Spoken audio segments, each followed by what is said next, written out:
concerne l'avènement de notre Seigneur Jésus-Christ et notre réunion avec lui, nous vous prions, frères, de ne pas vous laisser facilement ébranler dans votre bon sens et de ne pas vous laisser troubler, soit par quelques inspirations, soit par quelques paroles ou par quelques lettres qu'on dirait venir de nous, comme si le jour du Seigneur était déjà là. Que personne ne vous séduise d'aucune manière, car il faut que l'apostasie soit arrivée auparavant et qu'on ait vu paraître l'homme du péché, le fils de la perdition, l'adversaire qui s'élève au-dessus de tout ce qu'on appelle Dieu ou de ce qu'on adore, jusqu'à s'asseoir dans le temple de Dieu, se proclamant lui-même Dieu. Ne vous souvenez-vous pas que je vous disais ces choses lorsque j'étais encore chez vous? Maintenant, vous savez ce qui le retient, afin qu'il ne paraisse consentant. Car le mystère de l'iniquité agit déjà. Il faut seulement que celui qui le retient encore ait disparu. Amen.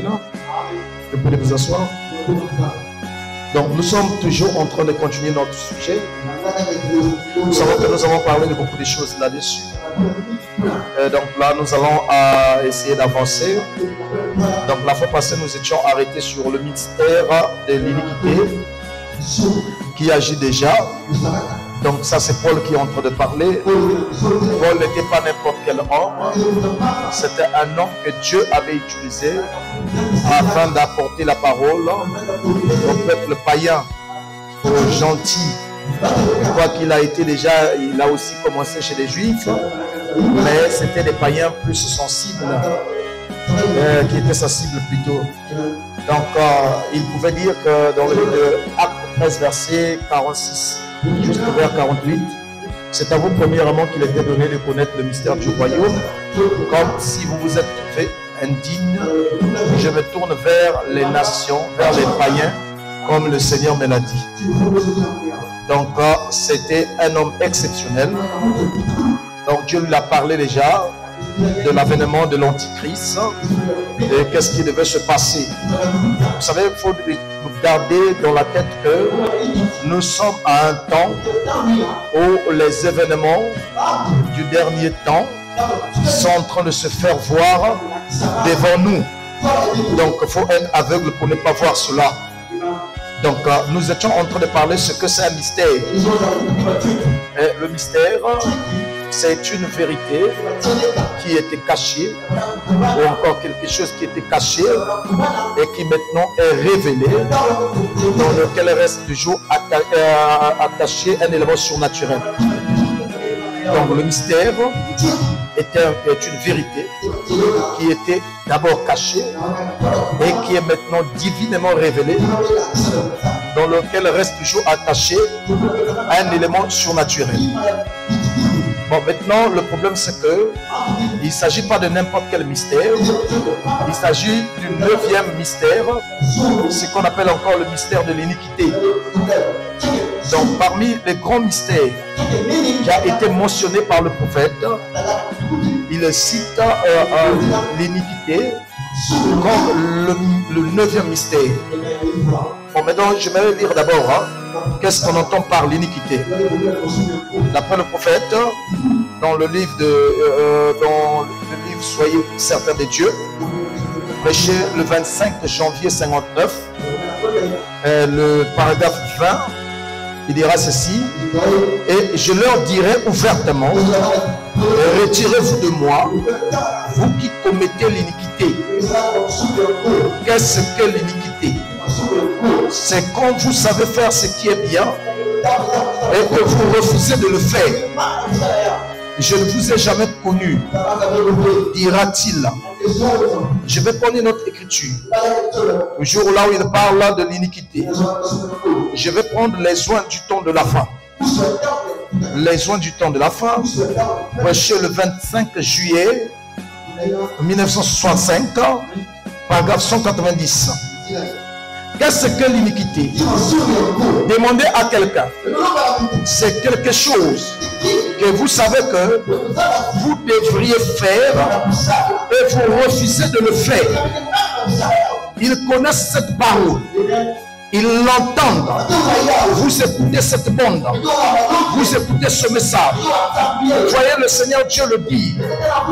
Vous le voyez le confirmer. Montrez que c'est vrai. Et vous le savez.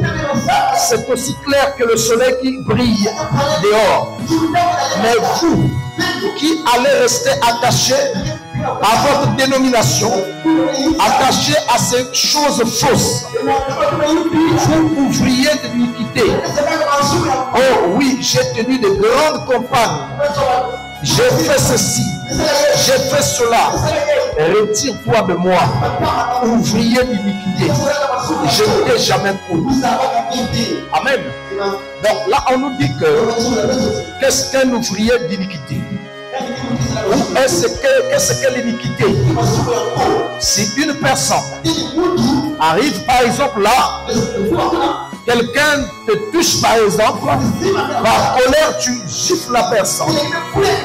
Néanmoins c'est un péché. Amen. Si tu es là en train de savourer les choses du monde, tu ne savais pas une musique que tu connaissais auparavant, et te voilà là en train d'exhiber ton corps comme dans le monde, tu pêches. Mais l'iniquité est différente. L'iniquité est différente de tous les autres péchés. Donc il y a plusieurs catégories de péchés. Mais quand on parle de l'iniquité, c'est ce que la Bible dit que non, celui qui sait faire le bien et qui ne le fait pas pêche. Non, c'est ça l'iniquité. C'est ce qu'on parle aussi dans le livre de Hébreux. Les gens qui ont passé, qui ont savouré déjà les choses spirituelles et qui volontairement tournent le dos. Amen. Ça c'est un danger. Donc n'oubliez pas cela. Maintenant, les gens pourront dire, oh non, moi j'écoute la parole, je ne désobéis pas, je crois en la parole. Non, vous serez surpris. C'est là où le prophète parle du désappointement au jugement. Les désillusions au jugement. Il dit que non, ce ne sont pas des prostituées, ce ne sont pas des soulards, ce ne sont pas des ivrognes, ce ne sont pas des assassins là qui seront surpris au jour du jugement. C'est vous et moi qui venons à l'église qui allons être surpris. Amen. Parce que c'est quoi? Tu écoutes la parole. Tu écoutes, c'est même pour une déclaration. Chaque jour, tu le sais. Tu as compris que non, ça c'est ça, ça c'est ça. Mais néanmoins, on repart dans la même chose.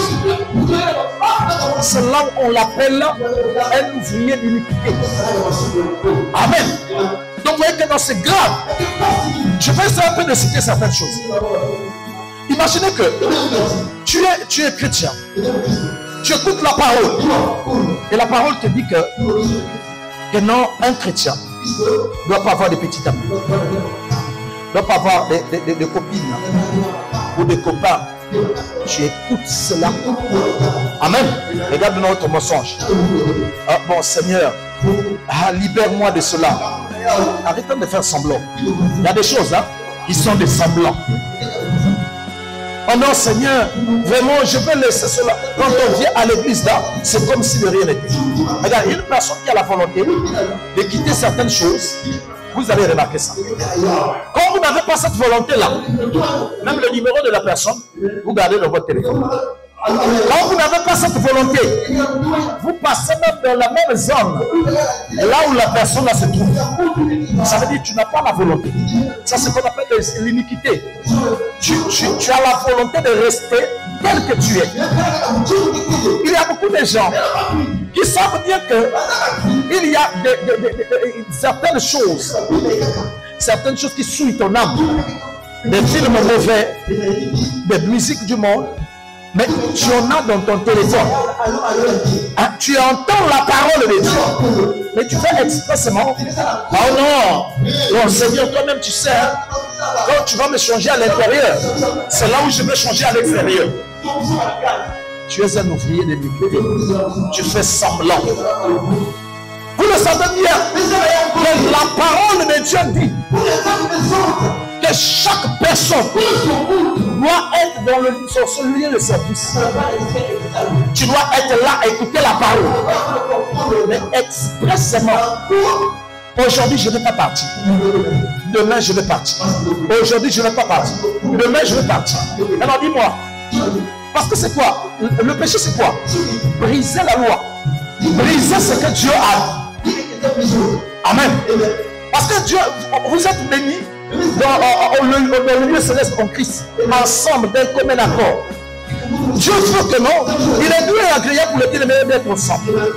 Chaque personne doit être dans son église, doit écouter la parole, mais expressément. Moi, je veux rester pour moi à la maison. Ça, c'est ce qu'on appelle, tu seras surpris. Vous voyez que non, il y a des gens dans la tête, hein, on a déjà mis que non, le péché, c'est simplement tuer, voler, commettre des publicités. C'est ça. Regardez, une personne, hein, il y a des gens, depuis leur enfance, ils n'aiment pas la cigarette. Je vais vous donner l'exemple. Moi, depuis mon enfance, je ne prends pas l'alcool. Si je sais, c'est comme si je vais mourir. Une fois, je me souviens que non, quand j'avais au moins 16 ans comme ça, j'avais essayé de... quand j'avais pris quelque chose. Donc, quand on grandissait, un peu de frères, des amis, des parents essaient de te faire boire. Mais tu remarques que non, avec ton corps, ça ne marche pas. Dès que je sais, c'est comme si je vais mourir. Alors, est-ce que je vais dire que non, moi je suis meilleur parce que j'ai laissé la boisson? Non, non, non, non. Regarde, une personne qui laisse quelque chose, c'est quelque chose que tu aimais. Pour l'amour de Dieu, tu as laissé. Il y a des gens, il y a des femmes par nature. Elles n'aiment pas les hommes. Vous allez dire que non, elle est sainte. Non, elle n'est pas sainte. Il y a des hommes par nature qui n'aiment pas les femmes. C'est ça mal à l'aise avec les femmes. Même pour se marier, c'est un problème. Mais vous allez dire que dans cette personne-là est une bonne personne parce qu'elle ne commet pas cela. Le problème, c'est quoi? Une personne qui veut suivre la voie de Dieu, c'est une personne qui abandonne ce que tu aimes. Amen. Ce que tu faisais, ce que tu aimes faire, c'est ce que tu abandonnes. Voilà pourquoi on dit que non, un agneau, c'est celui qui est capable de laisser se dépouiller de sa laine. Pour l'amour de Dieu, non, même si c'est difficile, mais pour l'amour de Dieu. Vous voyez, c'est ça le problème aujourd'hui. C'est ça qui embrouille les gens. Voilà pourquoi ne vous fondez pas de certaines choses. Fonde-toi de là où tu avais des problèmes, Dieu t'a délivré. C'est de là où tu dois te fonder. Amen. Ah, auparavant, j'étais un grand voleur. Mais Dieu m'a délivré. Là, tu peux te fonder. Auparavant, j'avais la haine. Mais Dieu m'a aidé. Là, tu vas te fonder. Auparavant, j'avais l'habitude de parler au mal. J'étais rancunier. Mais Dieu m'a délivré. Là, tu peux te fonder. Là, tu peux dire, béni soit le nom de l'Éternel. Maintenant, toi, par exemple, chaque jour, on va en train de répéter. Chaque chrétien doit être à sa place. Un jour de dimanche, regarde, au Congo, par nature, nous sommes un pays chrétien. 90% des Congolais sont des chrétiens. J'ai envie de dire même 95%. Amen. Je ne suis pas chrétien entre griffes. Le dimanche, tous ils vont à l'église. Le dimanche, ils viennent. Donc, si tu viens à dimanche à l'église, ça ne montre pas que tu es chrétien. Ça montre simplement que tu es congolais. Amen. Ça montre simplement que tu es congolais. Et je ne dis pas cela pour vous montrer du respect. Mais ce que je dis est la vérité. Regardez, nous-mêmes, quand on était païens, ma mère, quand j'étais enfant, m'a mené à l'église. Elle était protestante, une véritable protestante. Il est arrivé des moments où un dimanche là, elle me force là. Et elle, on y va, on doit aller prier. On partait simplement. Je m'assois là. Je ne fais pour moi que dormir. Je suis fatigué là. Je ne fais que surveiller l'heure. À quel moment on va finir? Je vais déjà rentrer à la maison. Je finis là. J'attends vers la fin là. Amen. Merci Seigneur. Et là, on va chanter, chanter, chanter. À la fin là, on se lève là. On repart à la maison. Tu étais où? Ah, j'étais à l'église. Là, tu prends maintenant des positions. Hein? Tu dois prendre maintenant des positions là. Même si tu étais un grand pagailleur. Là, tu es en train de repartir là. Tout le monde doit voir. Un tel. Nous, les Bibles, nous, on ne laissait pas ça dans les sacs comme aujourd'hui. Hein. Nous, la Bible, là, tu dois tenir ça comme ça. Dès que tu es en train de passer comme ça, un tel, tu reviens de l'église. Oui, oui, oui. Un tel, tu reviens de l'église. Si, si. Tu es là, bien tout cela, tranquillement. Mais est-ce que ça veut dire tu étais chrétien? Ce n'est pas le christianisme. Donc je veux vous aider pour que vous puissiez fuir pour vous. Donc si tu viens dimanche à l'église, ne vois pas que tu es chrétien. Ça veut dire simplement que tu es congolais. Amen. Parce que c'est quoi? Les musulmans, ils sont pour eux, c'est vendredi. Tu vas au grand marché vers les 14h, le vendredi. C'est déjà raté. Si tu cherches quelque chose, c'est le Ouara là-bas, c'est raté. Un bon Ouara doit respecter le vendredi. Un bon Congolais doit respecter dimanche. Mais même un païen dans la rue là, s'il n'est pas occupé, je lui dis que non, dimanche, j'ai besoin de t'inviter à l'église. Il ne va venir. Parce qu'il sait que non, les Congolais doivent partir le dimanche à l'église. Les Congolais, même les politiciens, vous allez entendre que et les politiciens intelligents, l'église Saint-Paul, Saint-Bernadette, Saint-Machin, sont quelque part là. Il va là-bas, on lui trouve une place là-bas, honorable intel. Mais pourtant, c'est information. Amen. Parce que c'est quoi? Un bon Congolais doit respecter cela. Amen.